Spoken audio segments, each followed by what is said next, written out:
Welcome back, everybody, to the OPT Network. This morning, we're talking about freedom and what that means, and freedom being our birthright. And here to talk about that is Dr. Dravon James. Dr. James, good morning and welcome to the OPT Network. Good morning. So for all of those people that have not yet connected with you and your work, Dr. James, tell us about the idea of freedom and how you have come to this journey and this place of empowering others. Yeah, thank you so much for that question. So, freedom, as I've talked about in the book, has to do with internal freedom, right? A lot of times when people hear the word freedom, we are automatically, our mind goes to the external freedoms, what they have for women, for Black people, for countries. But internal freedom is the basis of everything. We all know that you could have as much external freedom as possible, but until you are aware of the choices that you make and your ability and responsibility, by the way, to change the perspective so that it suits your growth and development, you'll be living in captivity. So that's what the book really deals with. And it's very simply written so that everybody can really go in there and embrace the fact that, oh, yeah, I do see myself as this free person who gets to not pick the situations all the time, but gets to pick how I choose to let that situation impact my outlook. And so when did you begin to start ruminating on freedom, or has it always been a part of your internal compass that you wanted to really expand on? Yeah, that's a great question. I think I've always been fascinated by it, but it really sparked in me with my senior year. I graduated from high school. Just before I left for pharmacy school, my brother gave me a book by Norman Vincent Peale, The Power of Positive Thinking. And that tiny little book just kind of merged my worlds together. My mom used to keep us in church all day Saturday. It used to seem like a punishment, and then all day Sunday. But when I read that book, it's like all of that teaching from years of doing that and then reading this tiny little book, it sort of merged together what I wanted to do with my life, which is to teach people that if it is to be, it first starts in here and here, the head and the heart, right? And then it pushes forward into the world. So that's when I really got a bit by that bug, I guess, from myself. And that it's been a lifetime of expanding it and developing it into what it is today. And for our listeners and viewers, you are a pharmacist. You're at work in a hospital. But even bigger than that, you were a girl who grew up on the south side of Chicago with not a whole lot, but you somehow connected with possibility and that anything was possible for you. Tell us about how that happened.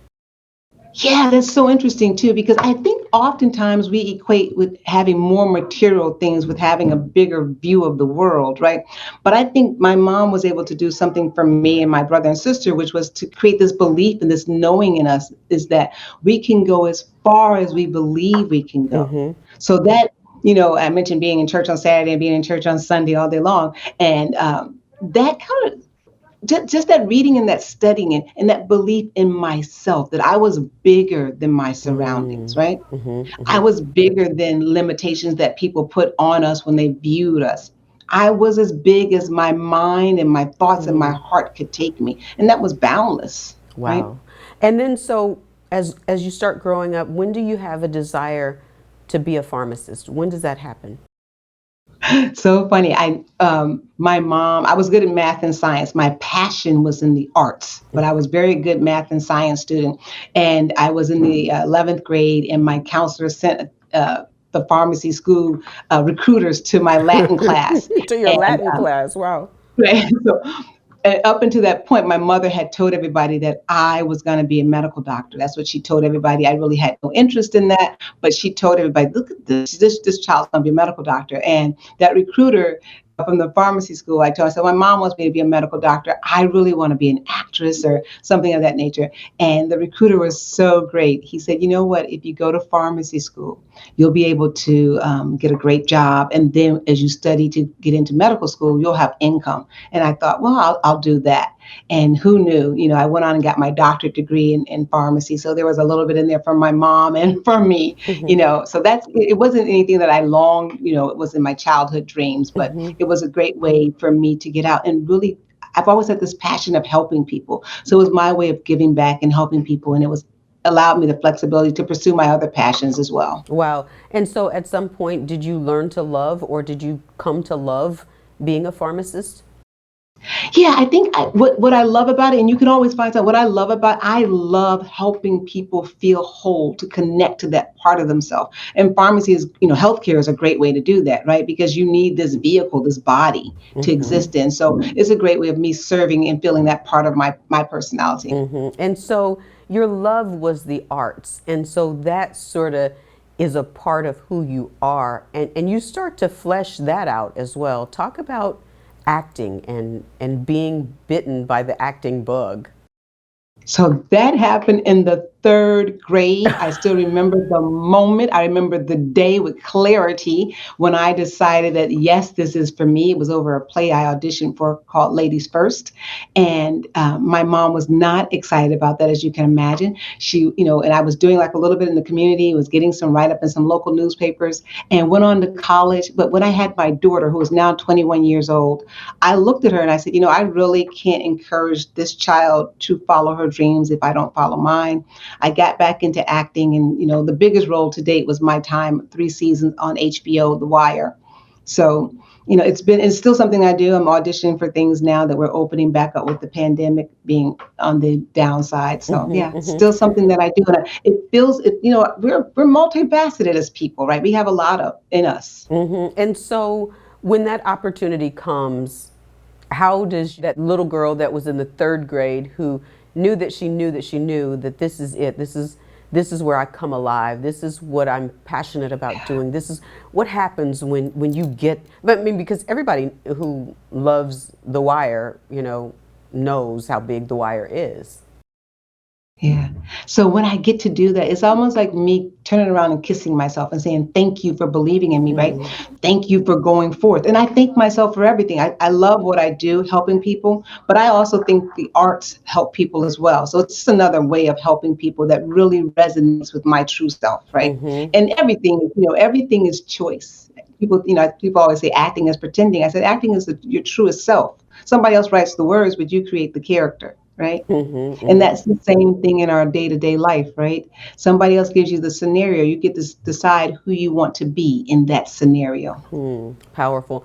And so, in the idea of freedom being our birthright, understanding that we're free to pursue our dreams and to pursue our passions and those things that sometimes people feel elude them. How do you put those two together to help people to find that freedom to not be in a box of just one thing or one space and one time?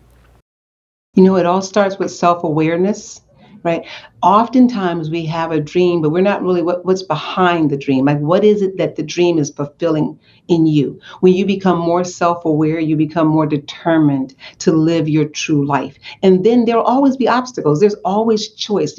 That's the thing about freedom. Freedom is saying yes to something and no to something else, right? Now and then later. That's part of the journey. But when you become more self-aware, it's almost as though the universe opens up and says, okay, here are the opportunities. Now you have to make the decision. It comes back to self-awareness, definitely involves a little bit of courage and some faith, right? And saying, yeah, I believe in myself enough to try. And trying is victory. That's victory Mm. right there. Never mind the so-called results that someone else labels as success or unsuccessful. When you try to act in your true self, that's victory right there. Wow. Let's take a break here, but when we come back, we'll talk more about finding freedom within oneself. Our guest this morning is Dr. Dravon James. Stay on point. We're back right after this.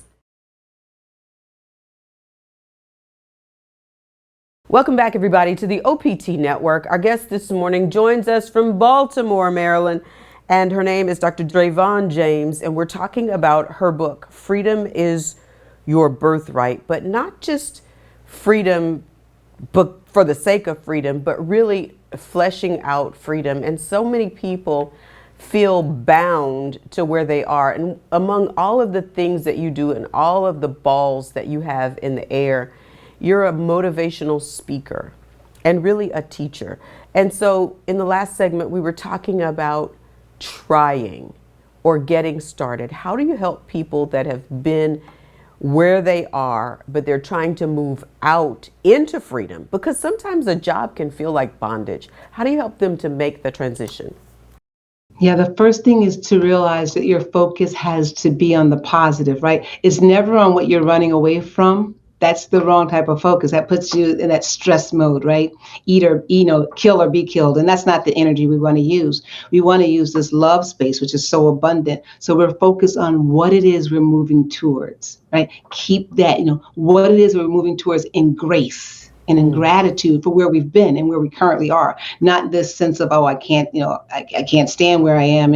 It's honoring where I am today, mm-hmm, honoring the parts of you that allowed you to stand in this space and using that energy to catapult you to the energy you want to be in or the space that you want to be in. I get people all the time, and I work a lot with women in midlife making transitions. I work with everybody, but a large of my mm-hmm, population is that. And so honoring where you've been and not considering that being stuck, considering that to be the place where you hone the skills and the craft and the courage to mm-hmm, be who you were in that space, using all of that learning to gracefully say, okay, now this is where I want to be. mm-hmm. And everything that I've done up until this point has prepared me for this journey. I'm ready. Is it hard for women, especially women in midlife who have raised their family, who have worked a job, many for many, many years? Is it hard to embrace honoring where you've come from, especially when, maybe you hadn't been honored enough on the journey, or you haven't felt like it was an honor? You felt like all of the things that you did were a part of your life and you had to do. Is it hard to get people to embrace and change that thinking? You know what the difficult part is? I think people can see the wonderfulness in the people that they produce. I'll talk about women who've raised children. Mm-hmm. What they lose touch with is who they are. They have had 20, 25 years of suppression of their self, right? So they feel that they have, right? And so what part of the journey is when they work with me is for me to help them to explore how they never lost touch of that. Mm-hmm. They were so in tune with that they could give it graciously. It's like watching, LeBron James play basketball. He does it with such ease, and you think that's, oh, it's so easy. You become so proficient at the skills that you possess that you're able to give them away so freely. So my job is to help you go back and say, oh yeah, I did do that. And I had to be this woman to be able to do that. Whether it's enduring some of the hardship, and I hear, heart-wrenching stories from women, some of the journeys that they've had to go through. But the victory is in the fact that you're here today telling me this story. So that says something about your strength, and we're going to use that part of you to carve out the now that you want. Mm. And so, how did you find all of this wisdom and embrace it and be able to practice it and teach others? I think for myself, it has been a lifetime of learning and studying. I started studying what I call now freedom is your birthright, everyday peace, this philosophy that I developed. But I started studying that at age 17. I tell people, and it evolved because in the beginning, when I read the book by Norman Vincent Peale, my only thought was, Norman Vincent Peale has discovered the way to never have any problems in his life.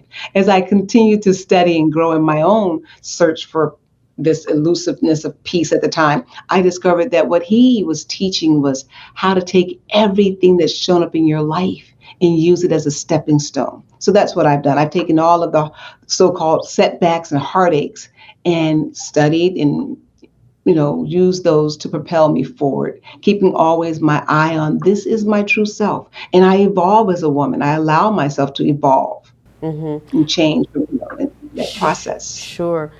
And so, as you talk more and more about freedom, what does that do for your own personal freedom?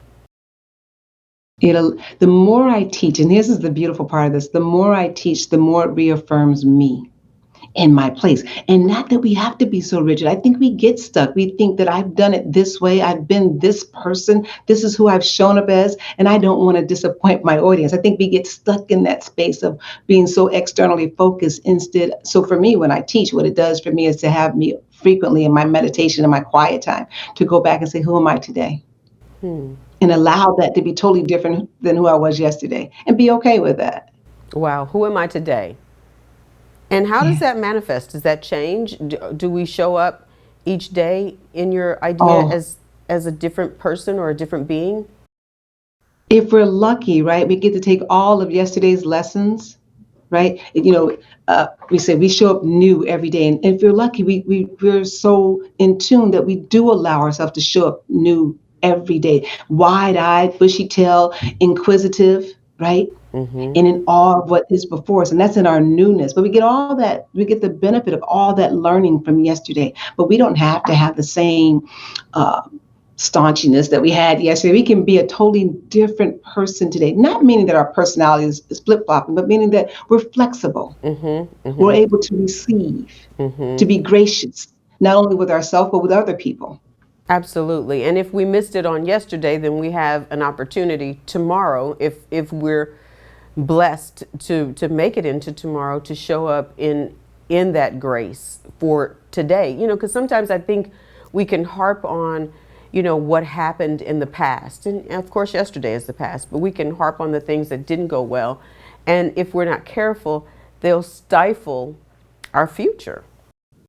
Absolutely. And that's a very good point that you bring up. I teach my clients and myself daily no shame, guilt, or condemnation over what I think was spilled milk yesterday, whether Mm, that be missed opportunities, behavior that I'm not so happy about from myself, mm-hmm, to be forever forgiving of myself. That mm-hmm. way I can encourage my best self today.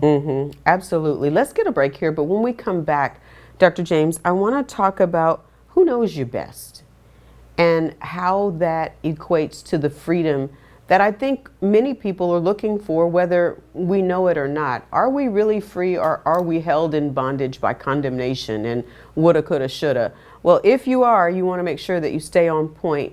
We're back with more right after this. Welcome back, everybody, to the OPT Network. Our guest this morning is Dr. Dravon James, and we're talking not just about her book, but she's done has an incredible body of work that really empowers people to show up in life as their best selves. This morning, though, we're talking about freedom is your birthright. And during this really simple read, but very basic life's lessons and reiterating who we are as people and how we show up. One of the things you talk about is who knows you best. What does that really mean? Oh my goodness, I love that question. And it's something we should ask ourselves in every moment. Who knows me best right now? Because if we look around, right, there's this constant desire, our inner self, that wants others to give us the benefit of the doubt. If we accidentally cut someone off in traffic, or we accidentally say a crossword, we want them to understand, even without knowing us, that my goodness, this is going on with me. When we first have that awareness of ourself, to be that gracious and kind with ourselves, that self-talk that we have a lot of times, if we pay attention to it, it is beating us down. It is reprimanding us all of the time. And that is not the place that will be able to springboard to our best self.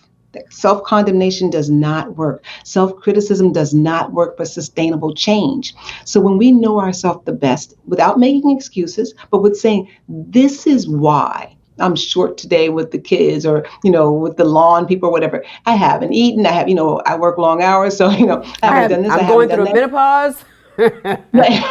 I'm flashing. You need to stop talking right now. Right.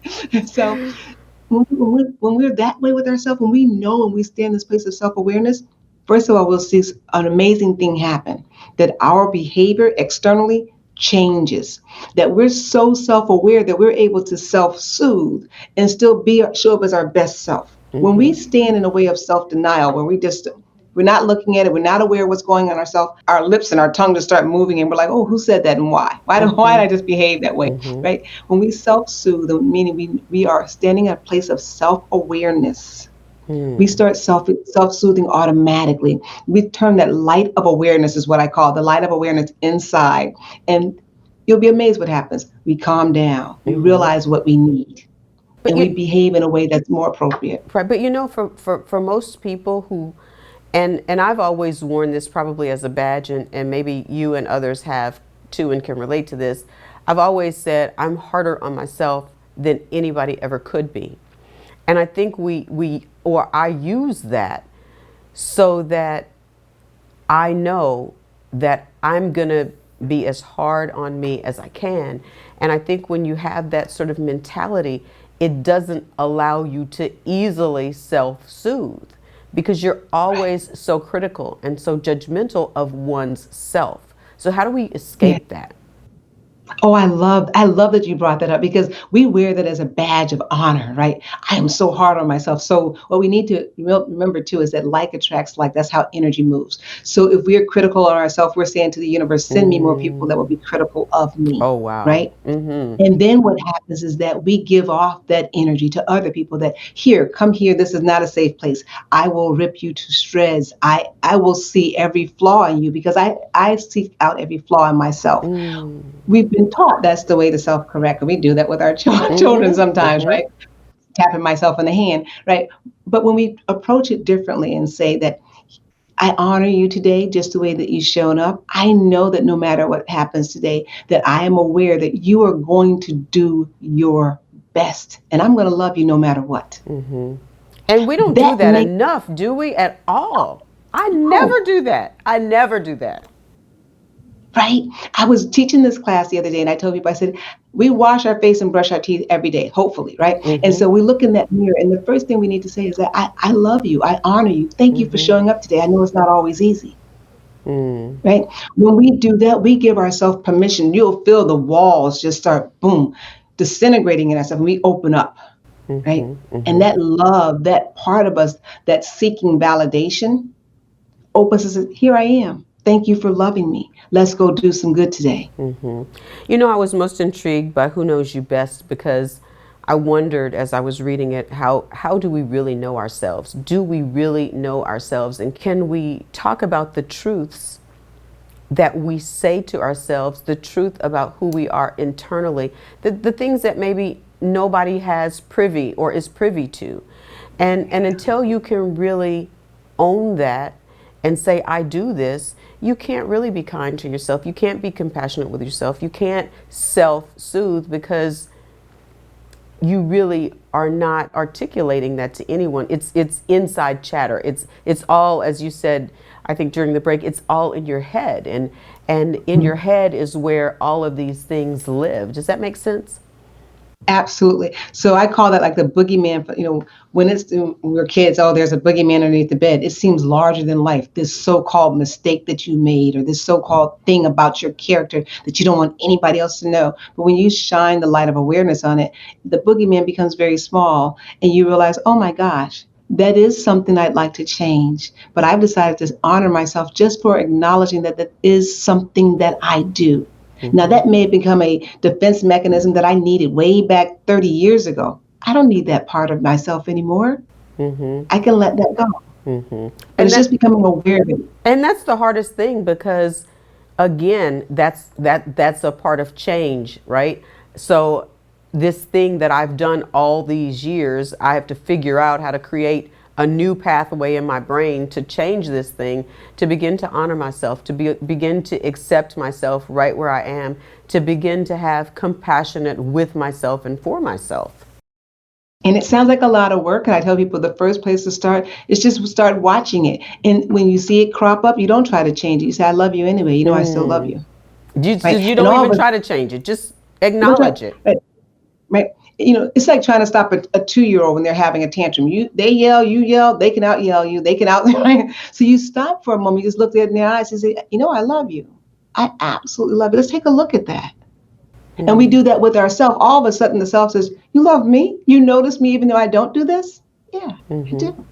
Because in some of the things, and I think we end up doing it with our children, and I was having this conversation just yesterday, the disappointment, and it's like you said, it's energy, the disappointment that we feel in ourselves or the lacking that we feel in ourselves.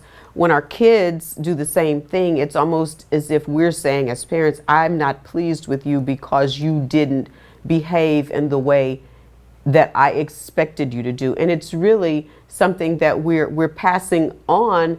And if you're not really careful and you don't notice it, you're just passing on this energy that doesn't serve you, it doesn't serve your children, and it doesn't serve the people who will be in your Yeah. sphere. right? It causes us to shrink back, right?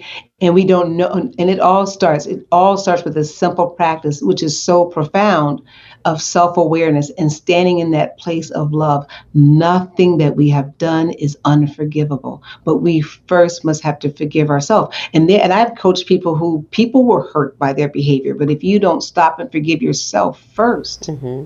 right, this will be perpetuated. So that is so necessary to stop. We need to cry, we need to do, but always in love. I say, I honor you, I honor this process. Mm-hmm. I'm here for you. Absolutely. And I love the fact that the book, Dr. James, is a short book, and it really will speak to those people who have been bound. And sometimes we're not bound by others. Sometimes we're bound in our own thinking. We're bound in our bodies. We can be bound in so many ways, literally and metaphorically. Yes. That is, you just hit the nail on the head.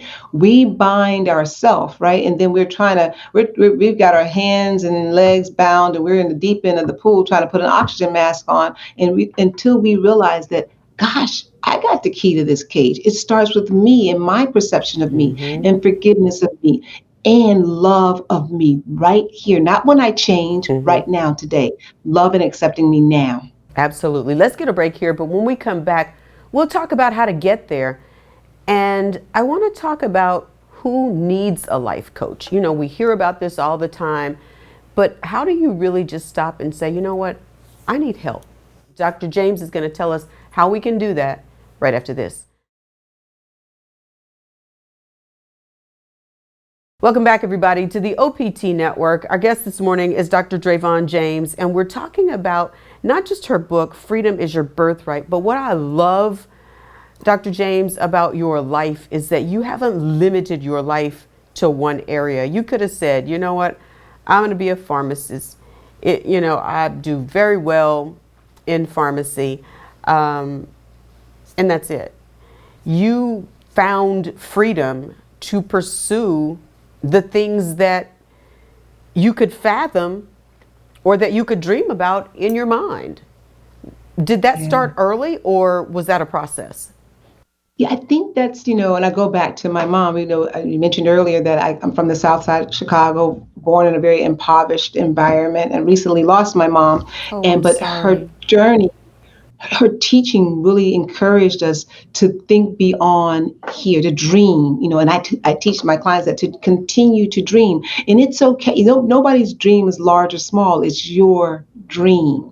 So whatever that is, if you can dream it, and I know my mom wasn't the person to make this phrase up, but if you can dream it, you can be it, right? And that's what I always believe. Like, it starts in the heart. It starts with your belief in you, and you decide what's successful. You don't let somebody else decide what's successful for you. You decide that. But definitely having the courage to pursue all of that that's inside of you. Don't, in the beginning of my book, I talk about there being a closet full of gifts, right? And you could have opened any one of those beautifully wrapped gifts. And I'm a sucker for a nicely wrapped gift, right? So when you walk in that closet of yourself and you see all those beautiful packages, it's like a kid on Christmas, like, oh yeah. Mm-hmm. And inside of that is the dream to be this and the dream to do that. Do those things. Little by little, start unwrapping those boxes.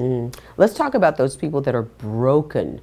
Now, you talked about, on one hand, your mother really making an impartation about dreaming and about being. But then there are people who didn't have that, Yeah. who had a dream, but as time has extended, that dream never saw its manifest. And sometimes people get broken by the burdens of life, by the burdens of youth, by whatever. How do you come back to those dreams that maybe you feel that's never going to Yeah. happen for me? The first place to do is start asking yourself, what is it that you want now? That's a hard question. I ask myself that question this morning at 4:40 this morning when I'm trying to journal, right? What is it that I want now? Uh-huh. Right? So in Everyday Peace, I teach this, that life can be divided into three categories: health, wealth, and relationships. It makes it easier to answer that question. What is it that I want for my health right now? How do I want my wealth to look right now? What does that look like? right? And what is it that I want for my relationships right now? Number one, earthly relationship is with yourself. How do I want to feel about myself right now? Big question. Most people will tell you that I want to feel good about them. I want to feel good about me. Mm-hmm. What would make you feel good about you? That lets you know where you want to go, how you want to get there, where you want to go, not necessarily how you want to get there. And then don't look for an answer or how to get there. Just start telling us to start reading that. And this is what I want. And I love myself to get enough to get this. And then you open up and you can hear this voice that exists in every last one of us. Mm-hmm. Intuition, you can call it anything you want. It starts opening up opportunities. I have a client one day called me really briefly, and he had a rumor that he was going to lose his job. He called me. He goes, "They're coming. They're going to fire me now." I said, "Maybe what is it that you think you should do?" "I just need to get out of here." I said, "Get yourself and go outside of your office." He gets 2 minutes down the street, runs into an old colleague. They're hiring at another practice. He gets a job, comes back to his office. They did fire him, but he opened up. The voice that calls somebody, "I'm nervous." Follow the next voice. The voice says, "Go outside." That voice exists in all of us. And when we get to this place where we sit and we can listen, follow those start trusting yourself like you trust the media, like you trust the athletes, like you trust, we trust these other voices we trust the weather. And then sometimes it's wrong, but we trust it the next day. Trust yourself that same way. Trust yourself to go forth. Absolutely. And I think for a lot of people, and we talked in a couple segments ago about condemnation. I was talking to somebody just the other day, and they were talking about how she had gotten here with her weight. And she said, "I am the heaviest I've ever been in my life." And she said, I didn't weigh this much when I was pregnant. And again, that self-deprecation. And I love what you said about not having to know how you're going to get there. Because if you've ever been overweight, and I have, one of the things that you start to focus on is, okay, I know where I am, but how do I get to where I want to go? And we know it's 1 pound at a time, but that seems gargantuan in the scheme of, how am I going to get there, Right. Yeah. And it all goes back to, and I've had health conditions, and it all goes back to loving the parts of my body that work now. Right. So I had an issue, and I said, "Well, I love my legs. They may not be working the way that I want them to work right now, but goodness gracious, there were 2 legs," and I just started loving on them and said, "Okay, right now, today, and this is what I'm going to want from you in the future, but I really appreciate you sticking with me right now." Wow. Just honoring right where you are. I We love get that. so future focused and we forget to be grateful for this moment. There's a lot of stuff working right now in that body right now, and we start honoring that. To whom much is given, much is required. We got that right now. We're required to honor that. Wow. So what's next for you, Dr. James? You have this incredible body of work. What do you want next? Pushing forward, I really want to move forward in my coaching and start coaching larger organizations. I'm starting to coach in business arenas, and my everyday peace philosophy there, teaching people how to use that to advance themselves in leadership, and acting, of course. But from my life coaching, I really want to branch out and help more people to really learn to honor themselves to their next position of greatness. That's so powerful. So before we've got to let you go, tell people how they can connect with you, and who needs a coach? Who needs a Who coach? needs a coach? Anybody who wants to exist and evolve needs a coach. And let me tell you something. Life is always moving. No one's ever standing still. You're either going to move backwards or you're going to move forward. And if you want to move upward and forward, you need a coach. Whether it's a life coach or a therapist, you need someone that's working with you, that's helping you hold the vision. We call that holding space with you, right? You need that. That partnership is important. I generally encourage people to move beyond their friend circle and their family circle. Try to get a professional to work with you so they can really help you hit those points. So I really encourage people to think about life coaching. You owe that to yourself. You owe that self-love. We're talking about self-love. That's it. So, and ways to connect with me. I have a radio program where I'm on weekly on the Unity Online Network called Everyday Peace with Dr. Dravon James. My website, www.doctor, that's Dr. Dravon, DRAV for victory, ON James.com. And then if I may, I'm giving away a free course on discovering your passion. And you can just email me at dravonjames@gmail.com. Put free in the subject line, and we will get that free course out to you. There you go. And how can people get Freedom is Your Birthright? On Amazon, a tiny little book that will become your best friend. Indeed, indeed. Dr. Dravon, we know how busy you are. Thank you so much for your heart, and thank you for taking the time to share freedom with our listeners and our viewers today. Thank you for having me. Indeed. Hey, everybody, stay on point. We're back right after this.